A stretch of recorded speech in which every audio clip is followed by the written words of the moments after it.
దేవుడిని స్తుతిస్తూ ఉన్నాను. వాయిస్ క్లారిటీగా ఉందండి అందరికి? బాగుందండి. Okay, thank you. మంచిది. దేవుడు ఏర్పాటు చేసిన వాటిలో శ్రేష్టమైనది కుటుంబాన్ని దేవుడు శ్రేష్టమైన దానిగా ఏర్పాటు చేయటం జరిగింది. అది ఆయన ప్రణాళికలో నుంచి వచ్చింది. కుటుంబం అనేది అది మనుషుల చేత రూపించబడింది కాదు. కుటుంబ వ్యవస్థ అనేది దానికి నిర్మాణకుడు, శిల్పి, రూపకర్త అన్ని కూడా మన యేసయ్యే. ఆదికాండము 2వ అధ్యాయము 18వ వచనంలో మనం చూస్తే, నరుడు ఒంటరిగా ఉండడం మంచిది కాదని ఎరిగిన దేవుడు తనకు సాటి అయిన సహాయాన్ని అనుగ్రహించటం ద్వారా, ఆదాముకు హవ్వను అనుగ్రహించడం ద్వారా దేవుడు కుటుంబ వ్యవస్థని ప్రారంభించాడు. తండ్రి అయిన దేవుడే కుటుంబ వ్యవస్థను ప్రారంభించి ఆయనే ఏర్పాటు చేశారు. ఆయనే కుటుంబ వ్యవస్థకు నిర్మాణకుడు, శిల్పి, అలాగే రూపకర్త. రీతిగా యేసు ప్రభు వారి జీవితంలో మనం చూసినప్పుడు ఆయన మొట్టమొదటిగా చేసినటువంటి అద్భుతము కానాన్ అనేటువంటి పెళ్లి విందులో ఆయన మొదటి అద్భుతాన్ని చేసినట్లుగా మనం చూస్తా ఉన్నాం. కాబట్టి తండ్రి అయిన దేవుడు కుటుంబ వ్యవస్థను ఈ లోకంలో ప్రారంభిస్తే దాని యొక్క ఔన్నత్యాన్ని, దాని గొప్పతనాన్ని కుమారుడైనటువంటి దేవుడు ఆ యొక్క కానాను విందులో మొదటి అద్భుతం చేయటం ద్వారా దానికి ఎంత ప్రాముఖ్యతను, దేవుని దృష్టిలో ఎంత ప్రాముఖ్యత కలిగిందో కుటుంబము మనం తెలుసుకోగలుగుతున్నాం. దేవుని దృష్టిలో ఇంత ప్రాముఖ్యత ఉన్నటువంటి కుటుంబాన్ని నాశనం చేయాలని సాతానుడు అనేక రకాలుగా భాగాలు పన్నుతూ ఉంటాడు. దేవుడు కుటుంబాన్ని ఒక చిన్న పరలోకంగా ఉండాలని, వారిరువురు కలిసి దేవుని స్తుతించి ఆరాధించాలని ఆయన కోరుకుంటూ ఉన్నాడు. కానీ ఈ రోజుల్లో సాతాను చేతిలో పడిన కుటుంబాలు నరకప్రాయంగా మార్చబడటం అనేది మనం చూస్తా ఉన్నాం. సో ఆ ప్రశస్తమైనటువంటి కుటుంబాన్ని దేవుడు ఏర్పాటు చేస్తే సాతానుడు అనేక రకాలైనటువంటి విధాలుగా కుటుంబాల్లో చిచ్చుపెట్టి ఆ ప్రశస్తమైన కుటుంబ వ్యవస్థని పాడు చేస్తున్నట్లుగా మనం గమనిస్తూ ఉన్నాం. సో సొలొమోను మహారాజు 127వ కీర్తనలో కుటుంబ వ్యవస్థ యొక్క ప్రాముఖ్యతను అక్కడ మనకు వివరించారు. చూడండి, 127వ కీర్తనలో మనం చూస్తే కుటుంబ వ్యవస్థను గురించినటువంటి విషయాలు చాలా అక్కడ జ్ఞాని అయినటువంటి సొలొమోను ప్రస్తావించినట్లుగా మనం చూస్తాం. యెహోవా ఇల్లు కట్టించని యెడల కట్టువారి యొక్క ప్రయాసము వ్యర్థమే. అదే రీతిగా యెహోవా పట్టణమును కాపాడని ఎడల దాన్ని కావలి కాయువారు మేలుకొని ఉండుట వ్యర్థమే. సో ఇక్కడ మనం చూస్తే యెహోవా ఇల్లు కట్టించిన ఎడల దాన్ని కట్టువారు అంటే ఎవరు దాన్ని కట్టేదంటే తల్లిదండ్రులైన వారు, లేకపోతే భార్యాభర్తలైన వారు ఆ కుటుంబాన్ని కట్టుకోవాలి. ఎప్పుడైతే దేవుని చేత అంటే క్రీస్తు కేంద్రీకృత కుటుంబాలుగా ఉంటాయో అప్పుడు ఆయన భార్యాభర్తలైన ఇరువురు కూడా ఆ కుటుంబాన్ని కట్టుకోవడానికి సహాయం చేస్తారు. దేవుని సహాయం లేకుండా, దేవుని యొక్క ప్రమేయం లేకుండా ఆ కుటుంబాన్ని కట్టుకోవటం అనేది అది అసాధ్యమనే చెప్పవలసిన అవసరం ఎంతైనా ఉన్నది. కాబట్టి ఇక్కడ ఒకరినొకరు డామినేట్ చేసుకోవటం కాదు. కానీ క్లారిటీ లేదండి, కొంచెం డిస్టర్బెన్స్ వస్తుంది. అక్క మీకు ఎలా ఉంది?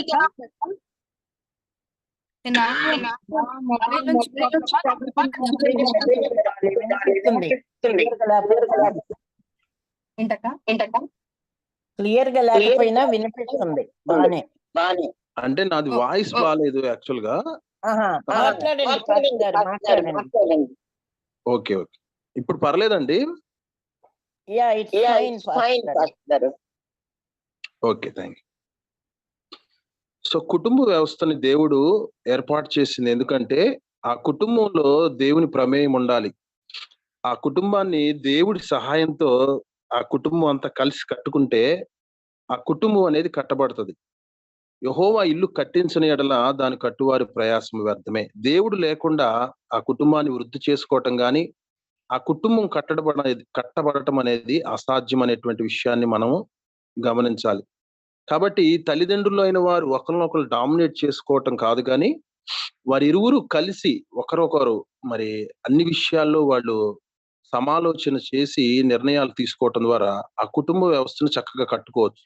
పిల్లల్ని పెంచే విషయంలో కూడా చక్కగా వారు దేవుని యందు భయభక్తులు గలవారై ఉంటే వారి పిల్లలను కూడా అలాగే భక్తిలో పెంచడానికి అవకాశము ఉంటది అనేటువంటి విషయాన్ని మనము గమనించాలి. కాబట్టి ఇక్కడ కుటుంబ వ్యవస్థలో ఎవరు ఎక్కువ కాదు, ఎవరు తక్కువ కాదు.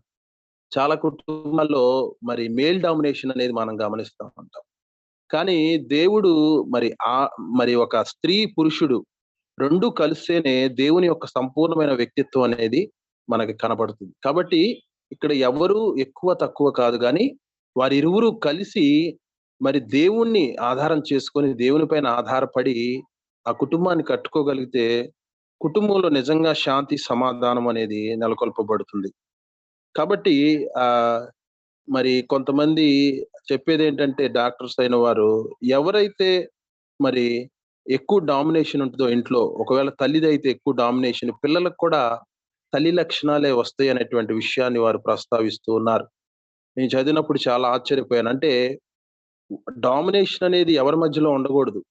నేను కొంతమంది కొన్ని అంటే అనకూడదు గానీ కొన్ని ఏరియాస్‌లో కొన్ని కులాల వారిలో ఈ కులాల్లో మరి స్త్రీలదేనండి డామినేషన్ అని చెప్తా ఉంటారు.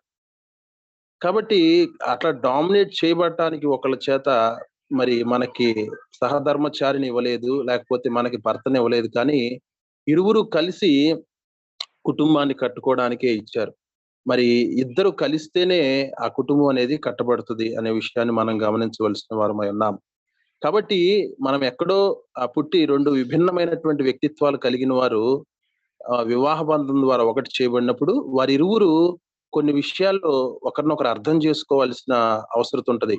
కొన్ని విషయాల్లో అడ్జస్ట్ అవ్వాల్సినటువంటి అవసరత ఉంటది. వాటన్నిటిని కూడా మరి దైవ జ్ఞానముతో వాటన్నిటిని అలా సెట్ చేసుకోగలిగితే మరి ఒక కుటుంబ వ్యవస్థ అనేది చిన్న పరలోకంగా మార్చబడే అవకాశము ఉన్నది. కాబట్టి మరి మేము ఒక వివాహానికి పెళ్లి చూపులకు వెళ్ళినప్పుడు ఒక పాస్టర్ గారితో కలిసి మరి నీ కాబోయే భార్య నుంచి నీకు ఎటువంటి లక్షణాలు ఉండాలి, మీరేం ఆశిస్తున్నారు అన్నప్పుడు చాలా చక్కటి మాటలు ఆయన చెప్పడం జరిగిందనమాట. నేను చేసుకోబోయే భార్యకు మరి అడ్జస్ట్‌మెంట్ ఉండాలి. అలాగే అండర్‌స్టాండింగ్ ఉండాలి. అర్థం చేసుకునే మనసు ఉండాలి. అలాగే కొన్ని ప్రతికూల పరిస్థితులు వచ్చినప్పుడు వాటిలో సర్దుకుపోయే మనస్సు ఉండాలి అన్నప్పుడు నిజంగా అతన్ని చూసినప్పుడు మాకు చాలా ఆనందం అనిపించింది. అంటే ఈ 2 ఉండకపోవటం వల్ల చాలా కుటుంబాలు మరి కుటుంబంలో శాంతి, సమాధానం అనేది ఉండడం లేదు. కుటుంబాల ఐక్యత అనేది చాలా ప్రాముఖ్యమైనది. కాబట్టి యెహోవా ఇల్లు కట్టించిన ఎడల దాని కట్టువారి ప్రయాస వ్యర్థము. కుటుంబాన్ని తల్లిదండ్రులు ఇద్దరు కలిసి ప్రయాసతో వారు దేవుణ్ణి ఆధారం చేసుకొని కట్టుకున్నప్పుడు ప్రేమ మీద, ఐక్యత మీద మరి ఇరువురు కలిసి ఒక అండర్‌స్టాండింగ్‌తో మరి వారు కట్టుకోగలిగితే నిజంగా ఆ కుటుంబము ఒక చిన్న పరలోకంగా మార్చబడుతుంది.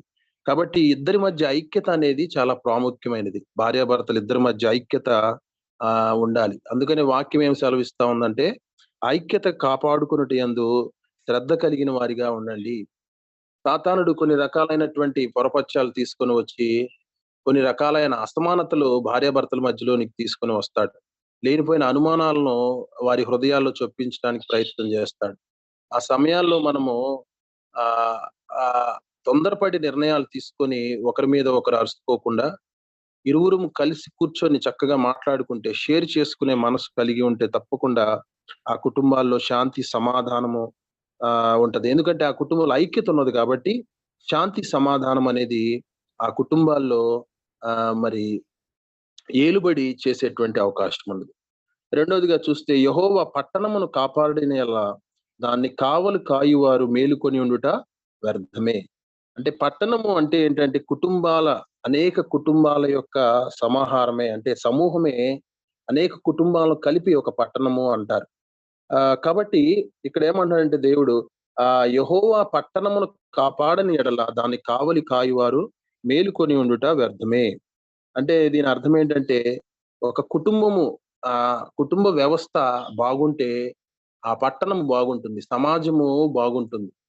చాలా మంది ఏమనుకుంటారంటే మా కుటుంబం బాగుంటే చాలు, మా కుటుంబం వర్ధిల్లితే బాగుండు, అది చాలు అనుకుంటారు. కానీ అటువంటి సంకుచితమైనటువంటి స్వభావము లేకపోతే మనసు మనం కలిగి ఉండకూడదు. నేను వర్ధిల్లాలి, మేము హెచ్చించబడాలి, లేకపోతే మేము సంతోషంగా ఉండాలి, మా ఇరుగు పొరుగు వారు కూడా సంతోషంగా ఉండాలి అని మనము వారితో కలిసి చక్కగా, అంటే దేవుని ప్రేమతో వారితో మంచి బాంధవ్యాలు మనం మెయింటైన్ చేయగలిగితే మన కుటుంబమే కాదు గాని మన చుట్టూ ఉన్న కుటుంబ వ్యవస్థలు కూడా బాగుంటాయి. అప్పుడు మన పట్టణము కూడా మరి ఆశీర్వదించబడతది. సంతోషము, సమాధానం అనేది మన పట్టణము మీద మరి ఉంటది. చాలా కుటుంబాల్లో ఇటువంటి పరిస్థితులు ఉండకపోవటం వలన మనం చూస్తున్నాం, చాలా మంది ఇరుగు పొరుగు వారితో సఖ్యత ఉండదు. వారితో మాట్లాడే మనసు ఉండదు. దీనివల్ల వారు చాలా దేవునికి మరి దుఃఖాన్ని తెచ్చేవారిగా ఉన్నారు. కాబట్టి మనము బాగుండాలి, మన కుటుంబం బాగుండాలి. అలాగే మన ఇరుగు పొరుగు వారు కూడా, వారితో కూడా మంచి సంబంధాలను, సరైనటువంటి సంబంధాలను మనము సమాధానంతో నెలకొల్పాలి. అందుకని వాక్యం ఏం సెలవిస్తుందంటే, సాధ్యమైనంత వరకు అందరితో మీరు సమాధానం కలిగి ఉండడానికి మీరు ప్రయత్నం చేయండి అనేటువంటి మాటను వాక్యంలో మనం చూస్తాం. కాబట్టి వారి ఒకవేళ వారితో మనకు సెట్ అవ్వకపోతే వారి గురించి ప్రార్థన చేయటం మంచిది. కానీ ఒకవేళ మన మనసులు కలుస్తున్నప్పుడు వారితో మంచిగా ఒక దేవుని ప్రేమతో వారిని పలకరించటము, వారితో మంచి సంబంధాలు మెయింటైన్ చేసినప్పుడు దేవుడు కూడా మన విషయంలో చూసి సంతోషించేవాడై ఉన్నాడు. కాబట్టి మొదట మన ఇంటిని కట్టుకోవడంలో భార్యాభర్తలు ఇద్దరూ కలిసి దేవుని సహాయంతో, ప్రయాసతో కుటుంబాన్ని కట్టుకోవాలి. అలాగే రెండవదిగా మన కుటుంబ వ్యవస్థ వర్ధిల్లటమే కాదు గాని మన ఇరుగు పొరుగు వారు కూడా వర్ధిల్లాలని, వారు కూడా ఆశీర్వదించబడాలని, వారి కుటుంబాల్లో కూడా సంతోషము, సమాధానం ఏలుబడి చేయాలని వారి కోసం మనం ప్రార్థించాలి. అవసరం వచ్చినప్పుడు వారికి మనము సహకారాన్ని అందించవలసిన వారమై ఉన్నాము. తర్వాత చూస్తే రెండవ వచనంలో, ఇక్కడ 127వ కీర్తన 2వ వచనంలో ఏమని రాయబడిందంటే, మీరు వేకువనే లేచి చాలా రాత్రి అయిన తర్వాత పండుకొనుచు కష్టార్జితమైన ఆహారము తినుచుండుట వ్యర్థమే. తన ప్రియులు నిద్రించుచుండగా ఆయన వారికి ఇచ్చుచూ ఉన్నాడు. అంటే కష్టపడేటువంటి మనస్సు కుటుంబంలో ఉన్న వారికి కలిగి ఉండాలి. స్త్రీ కానీ లేక భార్యాభర్తలు ఇద్దరు కూడా కష్టపడేటువంటి మనస్సు, సోమరితనం అనేది ఆ కుటుంబంలో ఏలుబడి చేయకూడదు. సోమరి వాని యొక్క కప్పు కూలిపోతుంది అని మనం వాక్యంలో ఒక చోట చూస్తాం. బైబిల్ మనకు సెలవిస్తా ఉన్నది. కాబట్టి సామెతల గ్రంథం 31వ అధ్యాయం మనం చూస్తే అక్కడ ఒక మరి ఒక ఎగ్జాంపుల్ గా స్త్రీ ఎలా ఉండాలి సమాజంలో, ఒక భార్యగా తన పాత్ర ఎట్లా పోషించాలనే విషయాలు చాలా మంచిగా అక్కడ మరి జ్ఞాని అయినటువంటి సొలొమోను రాయటం జరిగింది. కాబట్టి ఎప్పుడైనా మీకు సమయం దొరికినప్పుడు సామెతల గ్రంథం 31వ అధ్యాయం మొత్తం చదివితే చాలా మంచి విషయాలు అక్కడ రాయబడి ఉంటాయి. వేకువనే లేచి స్త్రీ తన భోజనాన్ని, తన వారి కోసం భోజనం సిద్ధపరుస్తుందని, వారి యొక్క క్రియలన్నిటిని ఆమె గమనిస్తూ ఉంటదని, అట్టి రీతిగా ఆమెలో ఉన్నటువంటి సుగుణాలు, ఎటువంటి లక్షణాలు మరి దేవుడు ఎంచుకునేటువంటి స్త్రీలో, లేకపోతే దేవుడు ఇష్టపడే స్త్రీల్లో ఉంటదో అక్కడ రాయబడి ఉంటది. కాబట్టి ఆ కుటుంబంలో అందరూ కష్టపడేటువంటి మనసు కలిగి ఉండాలి. భార్యాభర్తలు ఇద్దరు కూడా కష్టపడి పని చేస్తున్నప్పుడు పిల్లలు అది చూసి వారు కూడా ఆ కష్టపడేటువంటి మనస్సుని అలవాటు చేసుకుంటూ ఉంటారు. ఒక భక్తుడు ఏమన్నాడంటే, పిల్లలకు చిన్న చెవులు పెద్ద కళ్ళు ఉంటాయంట. అంటే వారు వినిన దాన్ని బట్టి వారు డెసిషన్ తీసుకోరు, కానీ చూసిన దాన్ని బట్టి, అంటే వారి తల్లిదండ్రులు చూసిన దాన్ని బట్టి వారు పద్ధతిని అలవర్చుకోవటం అనేది జరుగుతూ ఉంటుంది. కాబట్టి కష్టపడి పనిచేసేటువంటి మనసు మరి కుటుంబంలో భార్యాభర్తలు ఇద్దరికి మరి కలిగి ఉండడం అనేది ఆ కుటుంబానికి ఆశీర్వాదకరం. మార్టిన్ లూథర్ అనేటువంటి గొప్ప సంఘ సంస్కర్త ఒకసారి తన తల్లిదండ్రుల గురించి రాస్తూ ఏమని చెప్పాడంటే, వారు బొగ్గుగనుల్లో పనిచేసేవారంట. మార్టిన్ లూథర్ గారి యొక్క తల్లిదండ్రులు, నా తల్లిదండ్రులు ఇద్దరు కూడా మమ్మల్ని పెంచి పోషించడానికి వారి యొక్క ఎముకల్లో నుంచి మాంసము వేరవునట్లుగా అంతగా మమ్మల్ని కష్టపడి అంత కష్టపడి మా తల్లిదండ్రులు ఇద్దరు బొగ్గు గనుల్లో పనిచేస్తూ మమ్మల్ని పెంచారు అనేటువంటి మాటను ఆయన చెప్పడం జరిగింది. కాబట్టి కష్టపడేటువంటి మనస్సు, కష్టార్జితమైనటువంటి మనస్సు ఎప్పుడైతే తల్లిదండ్రులు కలిగి ఉంటారో అది కుటుంబానికి ఆశీర్వాదకరంగా ఉంటది. వారు కష్టపడుతున్నప్పుడు పిల్లలు కూడా చూసి అటు రీతిగా వారు కూడా ఉండాలని ఆశపడుతూ ఉంటారు. కాబట్టి పిల్లలు మనల్ని అన్ని విషయాల్లో గమనిస్తూ ఉంటారు అనే విషయాన్ని తల్లిదండ్రులు ఎప్పుడు కూడా మర్చిపోకూడదు.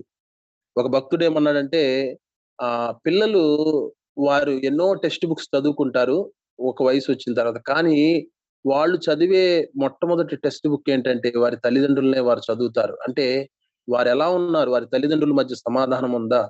సఖ్యత ఉన్నదా? వారు కష్టపడే మనసు కలిగి ఉన్నారా?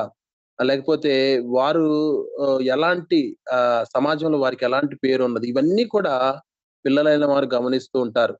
చాలా చాలా మంది తల్లిదండ్రులు ఏమనుకుంటారంటే, ఇవన్నీ కూడా మా పిల్లలు గమనించరనుకుంటారు. కానీ పిల్లలు తల్లిదండ్రులను చాలా చక్కగా వారు గమనిస్తూ ఉంటారు.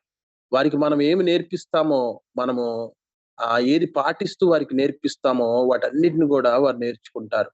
చిన్న పిల్లల యొక్క మనసు ఎలా ఉంటదంటే, ఒక తెల్ల కాగితంలాగా ఉంటది. మనము తల్లిదండ్రులుగా ఏమి రాస్తామో, అవే ఆ తెల్ల కాగితం మీద రాయబడతాయి. అవే ఇక పెద్దవారైనప్పుడు వాటి నుంచి తొలగిపోరనమాట. ఒకవేళ మంచిని దైవభక్తిని, జ్ఞానాన్ని, దైవ జ్ఞానాన్ని వారికి బోధిస్తే వారు దాని నుంచి ఇక తొలగిపోరు. అందువల్లే వాక్యం ఏం సెలవిస్తుందంటే, పిల్లల్లో మూఢత్వం అనేది స్వాభావికంగా కలుగుతాది. కాబట్టి ఈ విషయాన్ని గమనించాలి తల్లిదండ్రులు. చాలా మంది తల్లిదండ్రులు పిల్లల్ని గారాబం చేస్తూ, వారు నాశనం అయిపోవటానికి వారు కారకులవుతారు. వారు ఏది అడిగినా కాదనకుండా ఇచ్చి, ఒకానొక స్టేజ్‌కొచ్చిన తర్వాత వారింకా బ్లాక్‌మెయిల్ చేయటం అనేది స్టార్ట్ చేస్తారు. ఇది ఉంటేనే నాకు 50,000 ఇస్తావా లేదా? లేతే నేను ఉరిబోసుకొని చచ్చిపోతాననో, లేకపోతే నేను ఇంటికి రానని ఇట్లా బ్లాక్‌మెయిలింగ్ అనేది స్టార్ట్ చేస్తారనమాట. దీనంతటికి కారణం ఏంటంటే, చిన్నతనం నుంచి వారిని పెంచే విషయంలో తల్లిదండ్రులు మరి అతిగా గారాబం చేయటం వల్ల ఆ పిల్లలు ఆ రీతిగా చెడిపోవటం అనేది మన కుటుంబ వ్యవస్థల్లో మనం గమనిస్తూ ఉంటాం. కాబట్టి బెత్తము వాడని యొక్క తండ్రి, కుమారుని విషయంలో బెత్తము వాడని తండ్రి అతనికి శత్రువుగా మార్చబడతాడని వాక్యం మనకు సెలవిస్తా ఉంది. కాబట్టి పిల్లల్ని తండ్రి బుద్ధి చెప్తూ ఉండాలి. తల్లిదండ్రులు ఇద్దరు కూడా వారిలో స్వాభావికంగా మూఢత్వం అనేది కలుగుతది కాబట్టి, వారికి మంచేదో, చెడేదో చక్కగా చెప్తూ ఉండాలి. వినని పక్షంలో వారిని 2 దెబ్బలు వేయొచ్చు అని బైబిల్ చెప్తూ ఉంది. అటు రీతిగా వారిని క్రమశిక్షణలో మరి మనము పెంచవలసిన వారమై ఉన్నాము. కాబట్టి మొట్టమొదటిగా కుటుంబంగా మనము దేవుని సహాయంతో, ప్రయాసతో కుటుంబాన్ని కట్టుకోవాలి.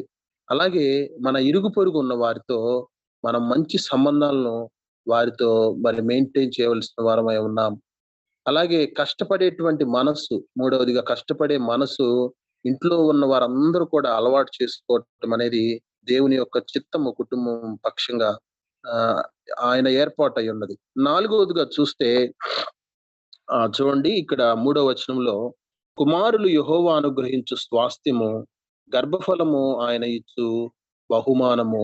యవన కాలమందు పుట్టిన కుమారులు బలవంతుని చేతిలో బాణము వంటి వారు అనేటువంటి మాటను మనం ఇక్కడ చూస్తా ఉన్నాం. అంటే children are the heritage from God. దేవుడిచ్చేటువంటి స్వాస్థ్యము పిల్లలు. చాలా మంది పిల్లలు వాళ్ళే పెరుగుతారులెండి, వాళ్ళే నేర్చుకుంటారు, వాళ్ళే తెలుసుకుంటారు అనేటువంటి విధంగా వారిని ఒక రకంగా చెప్పాలంటే వాళ్ళని అటు రీతిగా మరి వదిలేస్తూ ఉంటారు. వారి విషయంలో పట్టించుకోకుండా. ఇక్కడ వాక్యం ఏం సెలవిస్తుందంటే, పిల్లలు స్వాస్థ్యాన్ని మనం ఏం చేస్తామంటే ఆస్తుల్ని మనం కాపాడుకుంటాం. వాటిని భద్రపరుచుకుంటాం. అదే రీతిగా వాక్యం ఏం సెలవిస్తుందంటే, కుమారులు గాని, కుమార్తెలు గాని, చిల్డ్రన్ అనేవాళ్ళు వాళ్ళు స్వాస్థ్యము. వాళ్ళని మనం కాపాడుకోవాలి. వాళ్ళని మనం భద్రపరుచుకోవాలి. వారికి మనం బాసులుగా ఉండకూడదు గానీ, వారి యొక్క బాధ్యతలు మనం వారికి తెలియజేస్తూ, వారు ఎట్టి రీతిగా ఉండాలో మనము వారికి నేర్పిస్తూ ఉండాలి. ఇక్కడేమంటున్నాడు, యవ్వన కాలమందు పుట్టిన కుమారులు బలవంతుని చేతిలో బాణములు వంటి వారు. వారితో తన అంబుల పొది నింపుకొనిన వాడు ధన్యుడు. అటువాడు సిగ్గుపడక గుమ్మములో తన విరోధులతో వాదించును. అంటే మనము పిల్లలకి ఇప్పుడు చూడండి, బాణము మరి విసిరినప్పుడు కరెక్ట్‌గా గురి చూసి విసిరినప్పుడు అది కరెక్ట్‌గా ఎక్కడ తగలాలని మనం విసురుతామో, మరి చక్కగా మనం గురి చూసి ఏకాగ్రతతో వదిలినప్పుడు అక్కడ గురి వద్దకే ఆ బాణం వెళ్లి గుచ్చుకుంటది. అలాగే పిల్లలు ఎలాంటి వాళ్ళంటే బాణము వంటి వారు. వారిని గురి వద్దకు నడిపించవలసినటువంటి అవసరత, బాధ్యత తల్లిదండ్రుల మీద దేవుడు ఉంచాడు. కాబట్టి ఆయన ఇచ్చినటువంటి బిడ్డలను మనము ఆయన కొరకు పెంచవలసినటువంటి అవసరత ఉంది. అంటే వారిని గురి కలిగి ఒక టార్గెట్ వారు కలిగి జీవించినట్లుగా మనం చేయాలి. వాళ్ళు గురి యొద్దకే పరిగెత్తే వారిగా మనం చిన్నతనం నుంచే వారికి దైవభక్తిలో మనం వారిని పెంచవలసిన వారమై ఉన్నాం. చూడండి, మోషే తల్లి ప్రతికూల పరిస్థితుల్లో కూడా ఇదిగో మనము హెబ్రీయులము, మనము మరి ఈ యొక్క ఐగుప్తీయులము కాదు, మనము ఇట్టి రీతిగా నువ్వు ఇట్లా తప్పించబడ్డావు, దేవుడు నిన్ను రక్షించాడు, ఇదిగో నీ పట్ల దేవుడు ప్రణాళికలు కలిగి ఉన్నాడు, మన దేవుడు యెహోవా దేవుడని ప్రతికూల పరిస్థితుల్లో మరి ఎట్టి రీతిగా అయితే మోషే తల్లి పెంచిందో మనము కూడా దేవుని యొక్క భయభక్తుల్లో మన పిల్లల్ని పెంచవలసిన వారమై ఉన్నాం. వారిని గురి యొద్దకు మనము నడిపించవలసిన వారమై ఉన్నాం. చక్కగా వారు ఏ మార్గంలో వెళ్ళాలో వాళ్ళకి మంచి సలహాదారులుగా, సజెషన్స్ ఇచ్చేవారిగా మనం ఉండాలి. వారికి ఏదైనా డౌట్ వచ్చినప్పుడు, ఏ విషయంలో అయినా క్లారిటీ లేనప్పుడు, ఏ డెసిషన్ తీసుకోవాలని తర్జన భర్జన పడుతున్నప్పుడు వారు మీ దగ్గరికి వచ్చేటట్లుగా ఉండాలి. అంటే మీ దగ్గర సజెషన్స్ తీసుకునేటట్లుగా అట్టి రీతిగా మంచి సలహాలు ఇచ్చి మరి పిల్లల్ని గురి యొద్దకు నడిపించే విషయంలో తల్లిదండ్రులు మరి ప్రముఖమైనటువంటి పాత్ర పోషించాలి. ఇవన్నీ కూడా కుటుంబ వ్యవస్థ పట్ల దేవుని యొక్క పరిపూర్ణమైనటువంటి చిత్తమై ఉన్నది. మొట్టమొదటిగా భార్యాభర్తలు ఇద్దరు కూడా వారి ఇరువురు కలిసి మరి క్రీస్తును ఆధారం చేసుకొని ప్రయాసతో కుటుంబాన్ని కట్టుకోవాలి. రెండవదిగా మరి తమ కుటుంబం వర్ధిల్లబడటమే కాదు గాని పక్కనున్న వారిని కూడా, ఇరుగు పొరుగు వారితో మరి మంచి సంబంధాలను వారు అలవర్చుకోవాల్సిన వారై ఉన్నారు.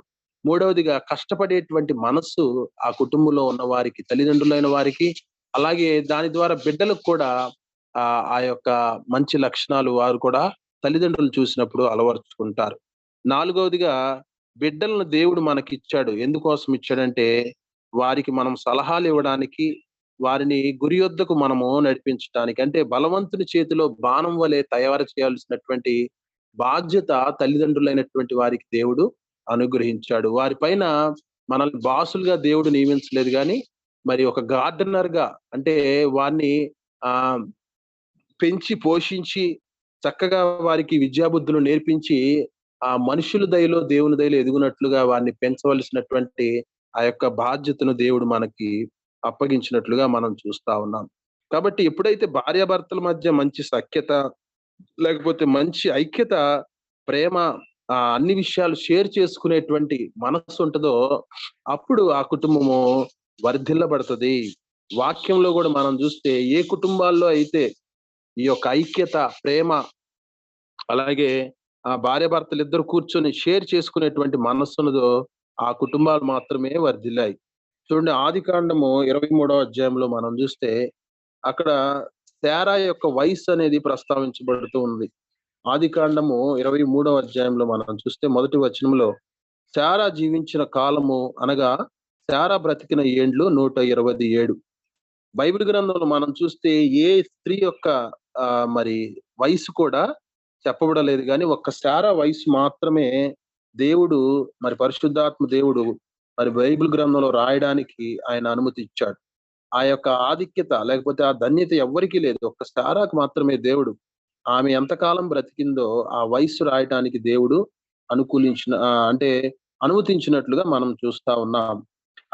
ఎంత మంచి భార్య అంటే, తన భర్తకు ఎంత సహకారాన్ని అందించే భార్య అంటే, ఒకసారి దేవదూతలు మరి అబ్రహామును కలుసుకోవడానికి వచ్చినప్పుడు అప్పుడు ఏం జరిగిందంటే తన భర్తకు సహకరించేటువంటి స్త్రీగా ఆమె ఉన్నట్లుగా మనము చూస్తూ ఉన్నాం. చూడండి, ఆదికాండము 18వ అధ్యాయంలో మనం చూస్తే ఒక ముగ్గురు మనుషులు మరి అబ్రహామును ఎదుర్కోవడానికి వచ్చినప్పుడు వారి ముగ్గురిని కూడా అబ్రహాము తన యొక్క గుడారంలోనికి రండి, ఇక్కడికి వచ్చి మీరు సేద తీరండి, మీకోసం ఆహారం నేను ఏర్పాటు చేస్తానని వారిని తీసుకుని వచ్చినప్పుడు 18వ అధ్యాయం 6వ వచనంలో మనం చూస్తే అబ్రహాము గుడారంలోనున్న శారా వద్దకు త్వరగా వెళ్ళి, నీవు త్వరపడి 3 మాణికల మెత్తని పిండి తెచ్చి పిసికి రొట్టెలు చేయమని చెప్పెను.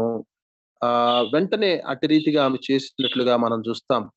ఆ తర్వాత మరియు అబ్రహాము పశువుల మందకు పరిగెత్తి ఒక మంచి లేత దూడను తెచ్చి ఒక పనివానికి అప్పగించెను, వాడు దాన్ని త్వరగా సిద్ధపరిచెను. ఇక్కడ చూడండి, తన యొక్క భార్యతో గాని తన పనివారితో గాని ఎంత మంచి సంబంధాలు, అంటే అబ్రహాముకి శారాకి మంచి సంబంధం ఉన్నది. దాన్ని బట్టి వారి పనివారు కూడా చక్కగా మాట విని వారు కూడా మంచి సంబంధాలు వారు మెయింటైన్ చేస్తా ఉన్నారు. ఎప్పుడైతే ఆ ముగ్గురు వ్యక్తులు తమ గుడారంలోనికి వచ్చారో, అబ్రహాము ఏ పనైతే చేయమన్నాడో ఆ పని శారా వెంటనే చేసినట్లుగా మనము చూస్తూ ఉన్నాం. అంటే మాట వినేటువంటి మనస్సు. తను కూడా తన యొక్క భార్యతో చక్కగా వెళ్లి షేర్ చేసుకున్నాడు. ఇట్లా ముగ్గురు వ్యక్తులు వచ్చారు, వారికి మనం ఆహారము సిద్ధపరచాలని చెప్పినప్పుడు ఆమె వెంటనే దానికి అట్టి రీతిగా ఆమె సిద్ధపరిచినట్లుగా మనం చూస్తాం. ఇదే కుటుంబంలో సంబంధించిన లోతు కుటుంబంలో చూస్తే మరి దీనికి వ్యతిరేకంగా జరిగినట్లుగా మనం చూస్తాం. ఇదే ముగ్గురు వ్యక్తులు ఎవరైతే అబ్రహాం దగ్గరికి వచ్చారో వారే మరలా లోతు దగ్గరికి వచ్చి వచ్చినప్పుడు అక్కడ జరిగినటువంటి సంభవాన్ని ఒకసారి మరి గుర్తు చేయాలని ఆశపడుతూ ఉన్నాను. ఆదికాండం 19వ అధ్యాయము 3వ వచనంలో మనం చూస్తే ముగ్గురు వచ్చారు. వచ్చి ఇదిగో సొదొమ గొమొర్రాని దేవుడు నాశనం చేయబోతా ఉన్నాడు. ఇదిగో మీ కుటుంబం పట్ల దేవుడి ప్రణాళిక ఉంది, మీరు తప్పించబడటం కాబట్టి త్వరగా మీరు బయలుదేరి వచ్చేసేయండి, బయటికి వచ్చేసేయండి, సొదొమ గొమొర్రా దాటి రండి అన్నప్పుడు అతను ఏమన్నాడంటే, మరి లోతు మా ఇంటికి రండి, మీకు విందు చేయాలనుకుంటున్నాం అన్నప్పుడు వారి ఇంటికి వెళ్ళిన వెంటనే చూడండి ఏమైందో. 19వ అధ్యాయం 3వ వచనంలో, అయినను అతడు మిక్కిలి బలవంతం చేసినప్పుడు వారు అతని తట్టు తిరిగి అతని ఇంట ప్రవేశించిరి. అతడు వారికి విందు చేసి పొంగని రొట్టెలు కాల్చగా వారు భోజనం చేసిరి. ఇక్కడైతే చూడండి, అంటే భార్యాభర్తల మధ్య మంచి సఖ్యత లేదు అంటానికి ఇది ఒక ఉదాహరణ. వారు వచ్చారు, అక్కడ అబ్రహాం ఏం చేశాడంటే వెళ్ళి తన భార్యతో షేర్ చేసుకున్నాడు, తన పనివారితో షేర్ చేసుకున్నారు. వారందరూ ఏమేం పనులు చేయాలో ఆ పనులన్నీ కూడా చక్కగా చేశారు.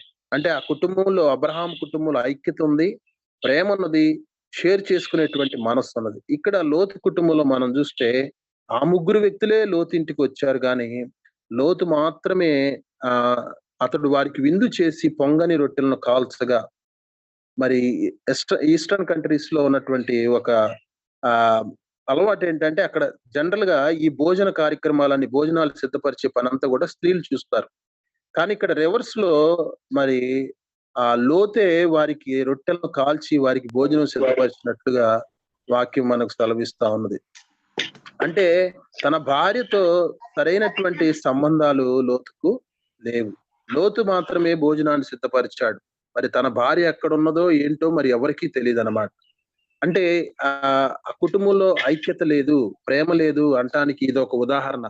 బైబిల్ గ్రంథంలో ఏది కూడా మరి అనవసరంగా ఒక్క మాట కూడా రాయబడలేదు. కానీ ఇక్కడ లోతే వారికి రొట్టెలు కాల్చి భోజనం చేశాడు అని ఎందుకు రాయబడిందంటే తన భార్య అతనికి సహకరించలేదు.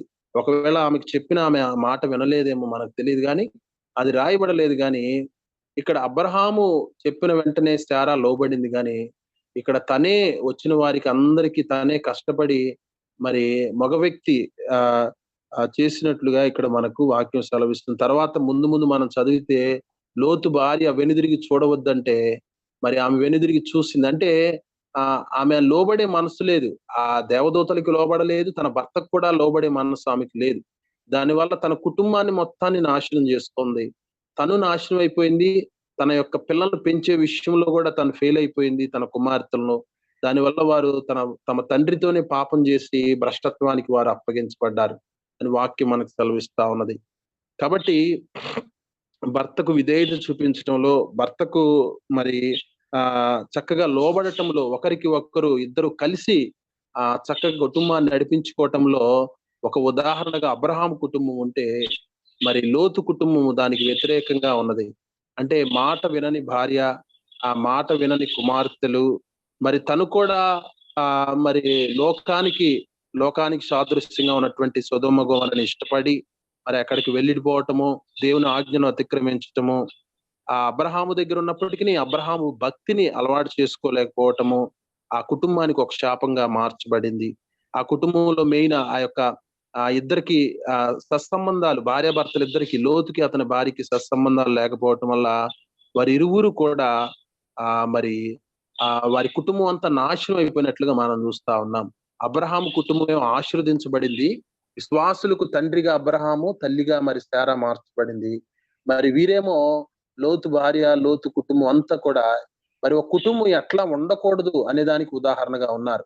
అబ్రహాం కుటుంబం ఏమో ఎట్లా ఉండాలి అనే దానికి ఒక ఎగ్జాంపుల్ గా వారు ఉంటే వారి కుటుంబం, లోతు కుటుంబం ఎట్లా ఉండకూడదు అనే దానికి వారు మరి ఎగ్జాంపుల్ గా ఉన్నట్లుగా మనం చూస్తా ఉన్నాం. కాబట్టి విధేయత అనేది భార్యాభర్తలు ఒకరి పట్ల ఒకరు మంచి ప్రేమను కలిగి ఉండాలి. మరి అవసరమైనప్పుడు అడ్జస్ట్ చేసుకుంటూ, అండర్‌స్టాండ్ చేసుకుంటూ, మరి అన్ని విషయాలు షేర్ చేసుకుంటూ, మరి ఫ్యూచర్ ప్లాన్ చేసుకుంటూ, అట్లా పిల్లల్ని కూడా మరి వారు భయభక్తుల్లో ఉంటూ పిల్లల్ని కూడా భయభక్తుల్లో పెంచగలిగితే దేవుడు కుటుంబాన్ని ఏ పర్పస్‌తో ఈ భూమి మీదకి తీసుకొని వచ్చాడో ఆ వ్యవస్థని ఆ యొక్క కార్యాన్ని జరిగించడంలో వారు సక్సెస్ అయినట్లు ఆ కుటుంబాలు. చాలా మంది కుటుంబాల్లో గమనించేదేంటంటే, మరి భర్త రక్షించబడటమో, లేకపోతే భార్య రక్షించబడటమో జరుగుతుంది. కుటుంబంలో మిగతా వారందరూ కూడా లోకస్తులుగా జీవిస్తూ ఉంటారు. మరి రక్షించబడిన వారు రక్షించబడని వారి కుటుంబం కోసం ప్రయాసతో ప్రార్థించాలి. వారిని దేవుని సన్నిధికి నడిపించాలి. వారికి దేవుని మాటలు చెప్పవలసిన వారమై ఉన్నాము. కాబట్టి అట్టి రీతిగా ఎంతో మంది భక్తిపరులైనటువంటి స్త్రీలు భక్తిపరులైనటువంటి వారు దేవుని కొరకు తమ కుమారుల్ని సంపాదించినట్లుగా వాక్యం మనకు సెలవిస్తా ఉన్నది. మనం కూడా చరిత్రలో చూస్తే ఎంతో మంది స్త్రీలైన వారు దేవుని కొరకు కన్నీటితో ప్రార్థన చేసి పిల్లల కొరకు దేవుని సన్నిధిలో ప్రార్థన చేసినప్పుడు వాళ్ళు మార్చబడ్డారు. అందుకనే ఒక సామెత ఏముందంటే, మొక్కై వంగనిది మానై వంగున అనేటువంటి సామెత. అంటే వారి చిన్నతనంలో ఉన్నప్పుడే వారిని ఎలా వంచాలో అలా వంచాలి, ఎలా వారిని క్రమశిక్షణలో పెట్టాలో అలా పెట్టినప్పుడు, ఇదిగో అబ్రహాము కుటుంబం ఏ రీతిగా అయితే ఆశీర్వదించబడుతూ అనేక మందికి ఆశీర్వాద కారకంగా ఆ కుటుంబం అబ్రహాం తర్వాత ఇస్సాకు కానీ యాకోబు వారందరూ ఆశీర్వాదానికి కారకులుగా ఉన్నారు. దేవుడు కూడా నేను అబ్రహాము దేవుడును, ఇస్సాకు దేవుడును, యాకోబు దేవుడునని తనను తాను పరిచయం చేసుకోవడానికి యేసు ప్రభువు వారు తండ్రి అయినటువంటి యెహోవా దేవుడు ఇష్టపడేవారు. కాబట్టి ఇక్కడ లోతు కుటుంబంలో భార్యాభర్తల మధ్య సఖ్యత లేదు, సమాధానం లేదు. భర్తకు అవిధేయత చూపించేటువంటి స్త్రీగా లోతు భార్య ఉన్నది. అందువల్ల ఆ కుటుంబం అంతా కూడా నాశనం అయిపోయింది. కాబట్టి కుటుంబ వ్యవస్థ దేవుడు ఎంతో ప్రేమిస్తున్నాడు. కుటుంబ వ్యవస్థను దేవుడు ఎంతో మరి ఇష్టంతో ఈ భూమి మీదకు తీసుకుని వచ్చాడు.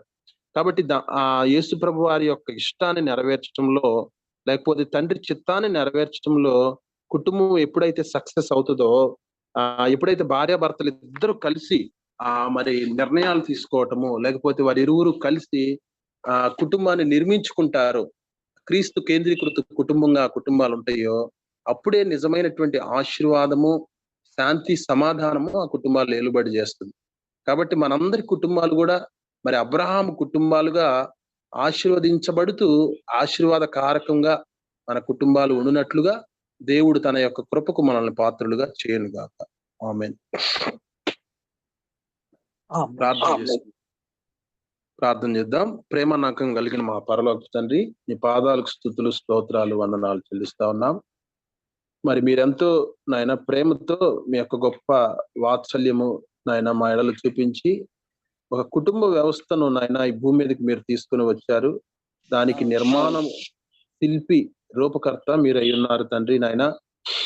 కాబట్టి ఆ కుటుంబ వ్యవస్థను ఎందుకు మీరు ఈ లోకంలో నిర్మించారో మీ మహిమ కొరకు నిర్మించి ఉంటుండగా నాయన తల్లిదండ్రులు వారి బాధ్యతను నెరవేర్చవలసిన వారు అయి ఉన్నారు. అలాగే కుమారులు, కుమార్తెలు కూడా వారు కూడా నాయన వారి బాధ్యతలను చక్కగా నెరవేర్చినప్పుడు ఆ కుటుంబంలో శాంతి, సమాధానము ఉంటది. నాయన నీ ప్రేమను, నీ ఐక్యతను మేము కుటుంబాలు కలిగి ఉన్నప్పుడు, నాయన చక్కగా అన్ని విషయాలు షేర్ చేసుకునే మనసు కలిగి ఉన్నప్పుడు ఆ కుటుంబాల్లో నిజమైనటువంటి శాంతి, సమాధానము ఏలుబడి చేస్తూ ఉంటది.